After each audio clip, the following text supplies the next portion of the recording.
Sawubona bhuti wami, ngiyathemba ukuthi uyaphila, ngiyathemba ukuthi uright mfowethu. Namhlanje ngithi ngithatha ithuba ngikhulume nawe mfowethu. Number 1, bhuti wami ubalekile. Number 2, bhuti wami siyakuthanda. Number 3, bhuti wami qala ngawe. Bhuti wami ngiyacela, qala ngawe. Uyabona bhuti wami uthanda abantu abaronke. Usune pressure yokuthi indoda engenamali izilaya zizwakala. Njengoba ufuna imali uyifunela inhloso eronke. Indoda akusiyona indoda ngenxa yomuntu wesifazane.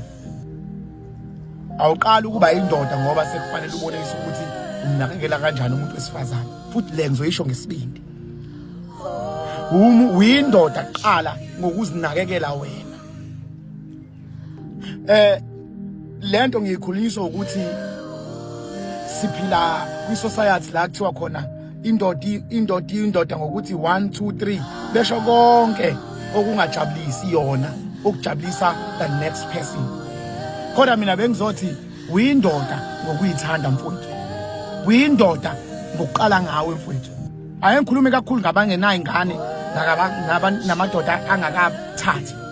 Mfowethu siyalazi thina iqiniso lokuthi ukhona umuntu wesifazane owamthanda ngeqiniso wamenzela konke wangaba nambulelo wangabonga to a point ukuthi indaba yasala nawe nike nibeze bafowethu masebethi umuntu wesifazane umechithile nosola indoda ngoba ubengeka chitho wesifazane if indoda ibemnelisa kodwa mengingathiwa kuchitho wesilisa siyashintsha statement iveza lento ngifuna ukuthi mfowethu kuyenzeka in most cases ukuthi there is another man that is texting her.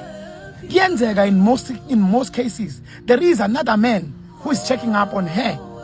Uqakele wena ukuthi wayemudi kuwena kanti uyaqasuka ukuthi uzokwenza kanjani ukuthi lesi sikhathi asesinika lo muntu asinike yena kuphela. Inkinga ukuthi awube ngikutshene bhuti wami yena njengoba elapha empilweni yakho uthanda ukuthi umnike imali kodwa kube kuyangaye ngabe uyithola kulo athanda uyena imali. Qala ngawe yabo mfowethu afethe ukuthi uyasaba ukuthi uzokulahlekela usho kona ukuthi akusiyo wakho. Ngiyacela ngiyayiphinda le bhuti wami ma ukuthi uthandana nomuntu uyasaba ukuthi uzokushiya akusiyena wakho my brother.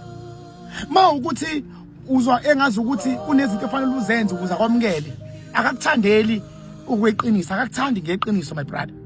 Part 1 lo ngifuna ukuyindlala nje ngoba iintro le ngoba jo wena sicela uhlezi ukhuluma ngezinto ezithinta abesifazane awuyikhulumi amajita alimele. Amajita alimele omunye walobola wenza konke but still aka-appreciate until today. Uqhathaniswa namanye amadoda uzatshela emehlweni ukuthi wena uyindoda ngalutho buka abadoda osibani enze izinto ezo1 no 2 no 3 ngoba nashada nalobola nashela abantu abangenambulelo. Bhuti wami mina mewukhona ithuba mawulithola ithuba ngicela ukuthi ungasikhohlwa. Mawuvela nje ithuba ungasikhohlwa. Thenga leyo sudi, thenga lelo teku. Hamba uyodla out wedwa nje. Akudingi ukuthi fanele ujabule fanele ukhiphe omunye umuntu wesifazane. Ngiyacela mfowethu, ngiyacela. Ngicela uqale ngawe. Ngikhuluma ngomuntu wesilisa mina onothando lwangempela.